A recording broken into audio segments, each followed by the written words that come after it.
Kaizen is a life philosophy of continual improvement, and this YouTube series is devoted to passing knowledge or ideas in the spirit of that philosophy. In this episode, I'm going to showcase my victory of FTL Advanced Edition using the Lanius Ship B. Before we begin, it's time to do my hair cutting lotto again. Last month, I think I chose a number between 1 and 35. So we're going to set this target range now from 1 to 34. Max is going to pick a random number from 1 to 34. Let's pick a number, let's go with the number 7 and see if it's going to match. And it chose 25, so it wasn't a match. So I'm not going to cut my hair this month. We'll see what happens next month when I reduce the range from 1 to 33. Subset Games has just released a new game called Into the Breach, but unfortunately I can't play it yet because it's for Windows only. They haven't made their Mac port yet. Back a few years ago, I ended up beating FTL Advanced Edition on hard mode, which I actually wrote a blog entry about. Once I beat it on hard mode, I had already spent so many hours honing that strategy and spent way too many hours on the game even before that I decided that I had to be done with the game. But since I can't play Into the Breach yet, I thought that I would go back and revisit this game. I thought I would record it in case I beat it, and I did. So here's a run of me going through the 3 phases of boss battle at the very end of this game. Now the ship that I had built in, I was able to get myself up to 4 shields and get a decent amount of engine up. And I was also luckily able to get both Defense 1 and Defense 2 drones to help with missile defense. The first time that I employed this strategy, I tried to use 2 Defense 2s, but I found that because they were both the same in their tracking, then when the boss would throw out 3 missiles, both of them would shoot at the same time towards the same missile, and they wouldn't actually effectively block the other 2. Whereas if I used a Defense 1 and a Defense 2, then somehow the algorithm for how they tracked missiles was a little bit different. So sometimes I would be able to stop 2 of those missiles instead of just 1 of them, and that was more effective for defense. I didn't think that I was going to do that well when I got to this point because I honestly didn't build up much in my weapons. This advanced flak that the Lanius ship starts off with is a pretty good weapon, so I was fine starting off with that, but then the only other weapon that I actually ended up picking up was a burst laser. I didn't get any of the other weapons that I really like to use when I try to get through this boss, which is primarily the Vulcan laser or the chain burst laser, I believe, or also clearly the Iron Blast 2 is really good against just keeping that shield down. But I had what I had. I had the heal bomb as well, that missile, which is not something that I really employed too much when I played the game actively before, but ended up being pretty useful this time around to help me not have to go through recloning.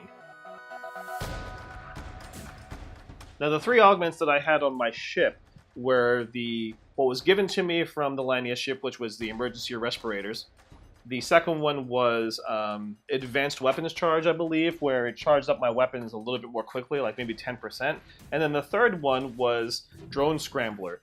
What it does is makes it so that the attack drones and also drones that they have for defense, such as stopping missiles or stopping shots, can't actually target any of the attacks that you give or target the ship for attack. And in phase 2 of the boss, that ended up being particularly useful, a lot more useful than I thought it was going to be. Now, in the first phase that you can see here, it was unfortunate that the hacking module that ended up getting through my defenses landed on the drone module, which not only took out my defense 1 and defense 2 and made them useless some of the time and then also killed them off, but also because by closing off the ability to manipulate those doors, it takes away my strategy when trying to beat the final boss, which is to do what I've called the mind control exploit.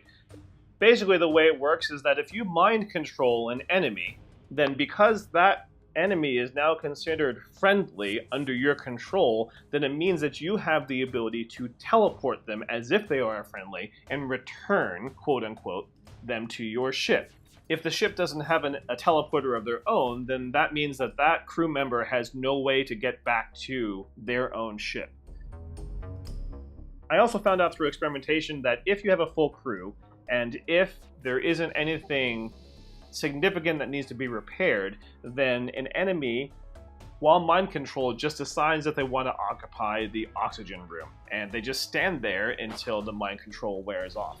So The strategy that I tended to employ was to vent the drone control room completely of oxygen, wait for the enemy to come out of mind control, then open up the door between the drone control room and the oxygen room, and also the room above that, and then wait for the enemy to die of asphyxiation because they ran out of oxygen. The AI is pretty stupid. If you open up the room between the drone control room and the room above the oxygen room, then it doesn't recognize that it can go around that in order to get to that upper room. It decides that it needs to avoid the drone control room for whatever reason. So it just starts to attack the door above it and waste more time and get asphyxiated that much more quickly without getting into the sensor room or anything beyond. So you can do this with all of the crew one at a time, so long as you can withstand the barrage of fire that comes out of the primary ship. Now you want to be able to leave at least one member of the ship on the actual enemy ship, because if there isn't any human crew, then automated defenses take over, and if you kill a weapon system such as the missile room or other things, then it starts to automatically repair itself, and you don't want that either. So that strategy is what helped me win the last game, and I was worried about it when the hacking drone went into the drone room, specifically because I couldn't employ the strategy the most effectively, and because I couldn't defend against the missiles the most effectively, especially since I had run out of drone parts by the end of this boss. Primarily, this first phase ended up being a race of firepower. If I could defend against its barrage of attacks, and if I could get through its defenses enough with the weapons that I had. And it was definitely a grind, taking a long time for me to try to mind control all of the enemies, especially once I got hit in the sensor room, which makes it impossible for me to actually mind control any of the enemies. Because of this, at some point, even though there were a few enemies left in the actual ship, I decided to stop dealing with the mind control because my health got clearly way too low for me to be worried about that. I couldn't take that much more missile damage, and so I started to just do pure firepower between my advanced flak and my burst laser. While we're waiting for this grind to come in, I'll also just talk about a few other things. You'll notice that when it comes to my clone room, my oxygen room, my teleporter, and my mind control, I have one extra capacity bought, but I'm not using that extra capacity with actual bars. The reason why is because scrap is in the hard mode is pretty hard to come by. You start with 0 scrap at the beginning of the game, and generally the rewards that you get for scrap are less, even if you do boarding. But it was still important for me to try to get the second capacity for those things as a damage buffer. So if my clone room, for example, ended up getting hit, then it wouldn't be out entirely, which would make anybody that was being cloned automatically die, as opposed to just taking some damage that can be repaired before it got there. Especially since just before I got to this boss stage, I ended up coming across an event that accidentally killed off one of my Lanius members, and I rely upon both of those in order to deal with my primary strategy of defeating ships getting to this point, which has primarily to do with taking my Lanius crew and teleporting them to the oxygen room, depriving that room full of oxygen, so that when enemies have a low enough health, they no longer want to go into that room. And then if you kill the oxygen, then that oxygen never comes back, and gradually everybody on the enemy ship asphyxiates to death, and you're able to escape unscathed. That's particularly important for the hard mode, because if you get the ship damaged down to a particular point, a lot more ships will decide to charge and escape. And you don't want it to get down to that point, because then you lose the rewards of defeating that ship in the first place. Once you get to the boss, then it becomes a lot less important to use Laniuses to board the opposing ship, or board the opposing ship at all, the boss ship, as much as it is to use this mind exploit to teleport the enemy onto your ship instead to take them out. Because once all of the enemy is out, then boarding the enemy ship is pretty trivial, because you won't encounter any resistance. Also, while we wait, I guess it would be worth it to mention that the other primary difference between hard mode versus normal mode or easy mode is that in normal mode and easy mode, the missile room and this laser room are both actually isolated in the same way that the ion weapon room and the laser room are. So you have people that are manning those rooms, and if you kill them and then kill off the missile system or kill off the laser, then those will no longer function. But in hard mode, those rooms are connected against the rest of the ship. So if you get an enemy down to a low enough health, then as opposed to them having no place to go and dying, they end up going back and healing, and somebody else goes and takes its place. So it's really difficult to kill the missile room, which is why it's really important to make sure that you have missile defense systems to deal with that barrage of missiles. This was the point here when my health was down on my ship that I said, okay, I ran out of drones, I ran out of everything. If I took too many missile hits at this point, I was done for. So I decided I was just going to take my burst laser and my flak, and I was just going to shoot at the shields until the actual boss died. And thankfully I was able to do that before I died. Once this was done, I repaired everything that I could on the ship, and then I actually was able to go to a repair base just before the main base and repair my hull and get a bunch of resources to help me deal with Phase 2.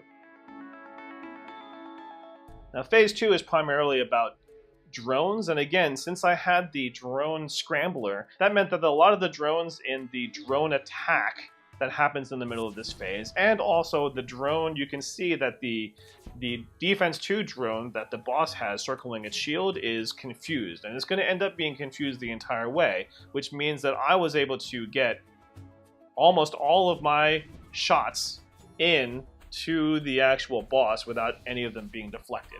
And that ended up making the phase go a lot more quickly. And you can see here, all these drones here, typically these drones that they have coming in the middle, they fire a bunch of things. And you can see there's a few of the laser ones they're trying to fire, and a couple, maybe there was one of the other main drone lasers that fired. But for the most part, that barrage didn't happen because I had Defense Scrambler. And so I had not nearly the same amount of firepower that normally hits me at that point. In the meantime, I just did the same thing that I did in the first phase, which was try to focus on attacking the missile room, which it's nice that the burst laser ends up putting rooms on fire, because that took out the missile room in the second phase without me having to worry about it that much. And then I started to use the mind control exploit to grab the remaining crew that were on the ship. But as you can see there, I didn't even need to do that, because once I actually fired on the shield the last time, their health was so low and they didn't heal themselves within that point because there weren't enough people left on the ship that they just died without me having to deal with that. So the rest of this phase then just turned into damage control. I kept on just firing on the shield with both my flak and my burst laser. I was dealing with trying to do basic repairs on my own ship and didn't really get hit that much at this point, up until the point when I ended up killing this boss. So once I got done with that, I had a bunch of scrap that I picked up from Phase 2 that I used to increase my engines, and I dealt with this last phase. And the only the variance that you have to deal with this last phase is that the enemy now has a mind control module, and I just use my own mind control to just cancel out the mind control that they tried to do on my crew. Typically, when you have an enemy ship that's full of crew in this phase, then they also have a teleporter, which they didn't have in Phase 1 or Phase 2. And they start to board you and try to cause a lot of havoc. But since I killed off all the crew, then there was nobody to teleport. It wasn't a big deal. Now, unfortunately, too, even though I left in Phase 2 that one enemy crew in the laser room over on the right-hand side, the third phase of the ship has that part lopped off, and so no more human crew left on the ship. That meant that the ship was in automation mode, so it was going to do its own healing of systems in the same way that automated ships do in earlier parts of the game. But that wasn't really a big deal. I had high enough evasion to deal with the barrage of lasers that burst through, and because there wasn't anybody else on the ship, then I just teleported my Lanius onto that missile room and just slowly started to kill it out. I decided at some point later, you'll see that I put in my person on the door and teleported that person over to decrease the enemy ship's engines so that it would not evade nearly as many of my hits. And yeah, after that, it just became, I'm just going to shoot at the shields, I'm going to get the shields down to nothing, and I'm going to kill off the boss. And that was it. At the very end, I ended up with a score in a little bit over 4,000. I want to say 4,100. It was my third best score of all time. The other times that I've done this, that I beat the game. I don't know that the high scores that I beat in the 5000s were actually in hard mode or in normal mode, but just with a lot better results. But still, I beat it, and I'm glad I was able to capture it on video. So yeah, I guess that's about it. If you like the material that I'm putting out here, then please consider giving me a like and also consider subscribing to my content. I put out my Kaizen series once a month on various topics, which include poker and video games and Max, the interactive music programming language that I'm using a lot right now. I will at some point get into some other topics. I want to do something about composition and the way that I think about my own composition. And I'm also open to any suggestions for topics that you might have. So if you have any suggestions for any future episodes, then please give me a comment and let me know what you want me to do. If you have any other comments or feedback about what you see here or on any of my previous videos, then please feel free to comment as well. I take all feedback and comments that I receive very seriously. Thanks for watching, and I'll see you next time.